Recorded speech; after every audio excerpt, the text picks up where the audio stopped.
Shalom, oke, kali ini aku mau sharing sedikit aja mengenai bertekun. 1 Timotius 4 ayat ke-12. Jangan seorang pun menganggap engkau rendah karena engkau muda.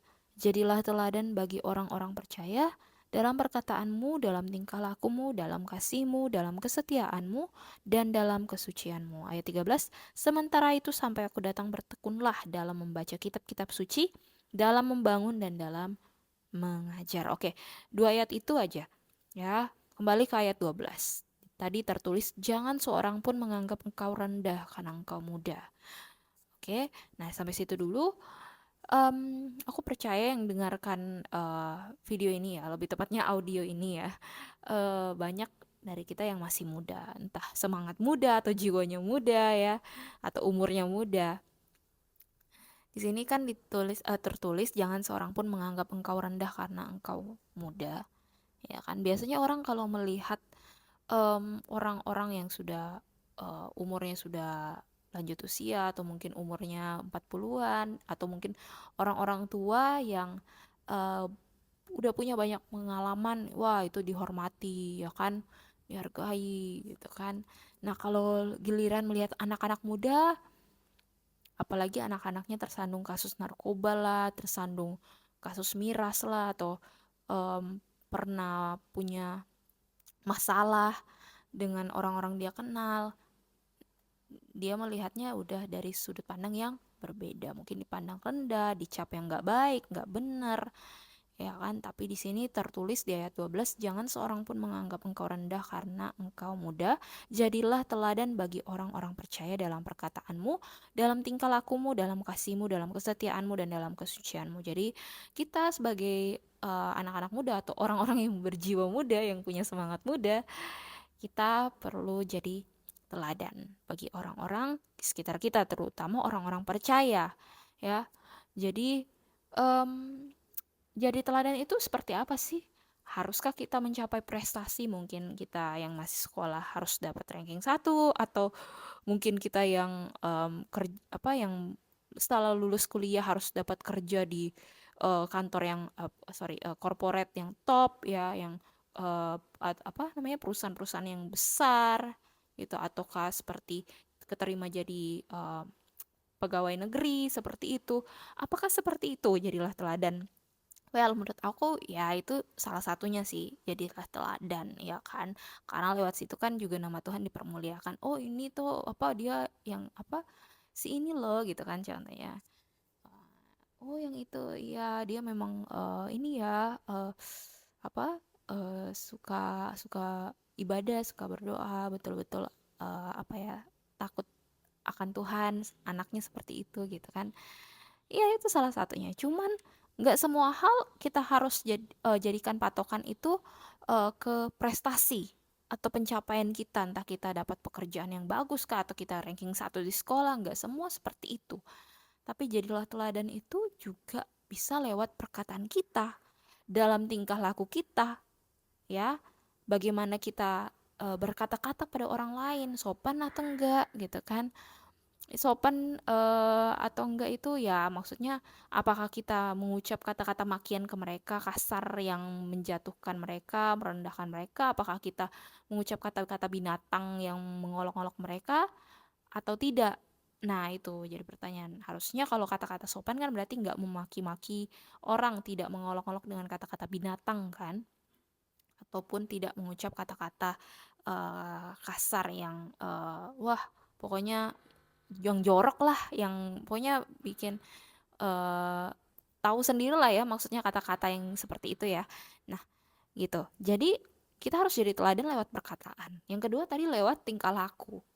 Lewat tingkah laku. Kalaupun ada tingkah laku kita yang masih tidak mencerminkan eh apa ya, kasih Kristus atau kebenaran firman. Nah, di situ kita harus cek diri kita kembali, bagaimana caranya supaya kita ini bisa berubah dalam hal tingkah laku itu, atau dalam hal perkataan misalkan.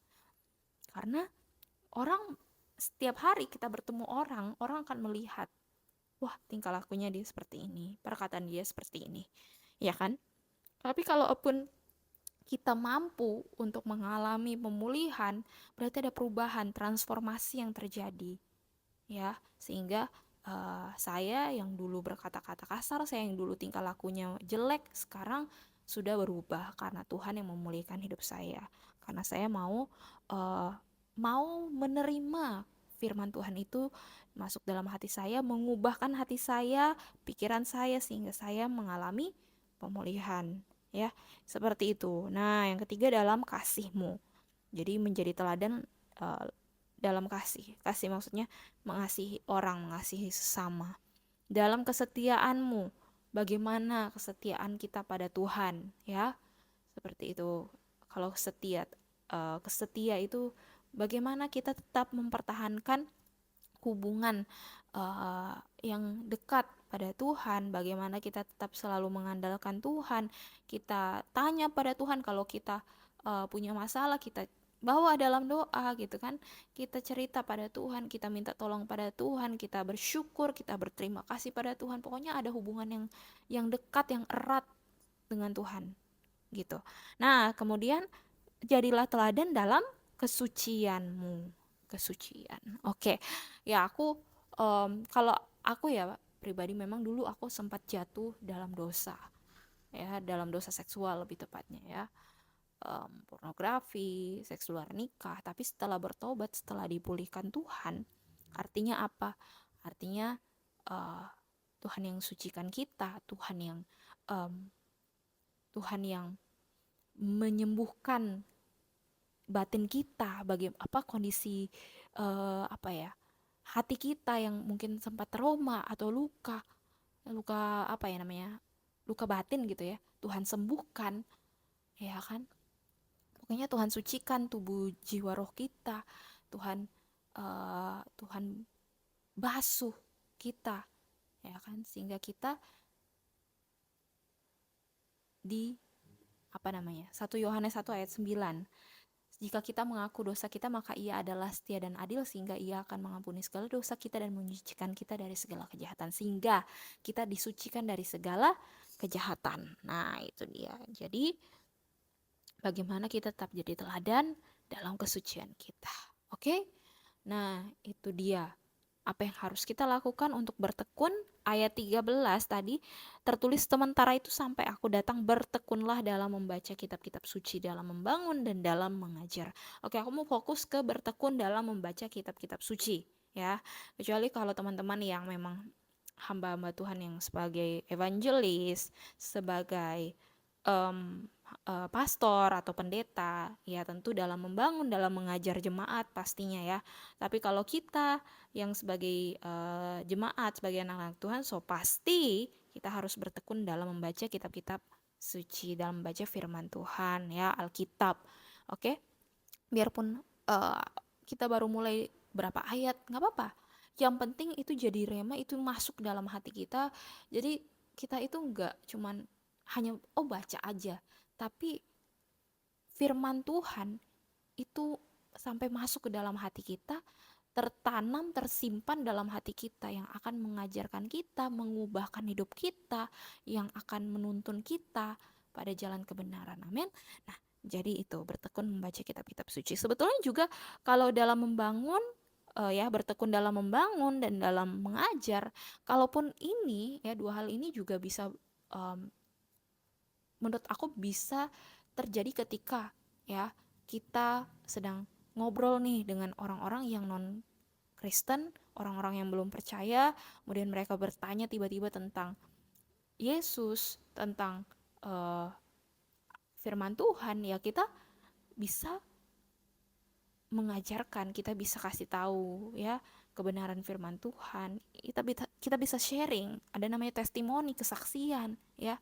Dan kebenaran firman Tuhan itu yang menguatkan kita, yang mengubahkan hidup kita, ya kan? Jadi kita dalam membangun juga maksudnya, kalau kita apa ya, ada teman kita, saudara seiman yang sedang berjuang, sedang mengalami kesusahan, kesedihan, kita topang lewat doa, kita kita kuatkan, kita kasih tahu ayat firman Tuhan, itu juga untuk membangun mereka, untuk mereka semangat, tetap semangat, ayo tetap bangkit, jangan terpuruk terus gitu kan. Ingat firman Tuhan tertulis gini gini gini gitu kan, contoh. Jadi em, kita sebagai anak-anak Tuhan punya peran yang sama, yaitu untuk memberitakan kebenaran firman Tuhan, memberitakan Injil ya. Karena itu tadi, kalau kita aja diselamatkan Tuhan, berarti kita juga rindu saudara-saudara yang belum percaya menjadi percaya dan diselamatkan Tuhan Yesus. Ya kan? Jadi ayo semangat beritakan Injil ya. Apapun posisi pekerjaan kita, entah pegawai kantoran lah, guru, dosen dan sebagainya, atau anak-anak sekolah, anak-anak kuliahan, tetap semangat beritakan Injil ya. Mungkin lewat kesaksian, kita kan banyak di online ya, di media online sekarang ya, media sosial maksudnya ya. Kita bisa pakai lewat platform-platform yang ada, atau mungkin kita ngobrol dengan orang-orang di sekitar kita, teman-teman yang kita sedang ngajak ngobrol, bisa juga kita sharing kesaksian ya. Lewat situ kasih Kristus kita pancarkan ya. Oke, Tuhan Yesus memberkati. Shalom.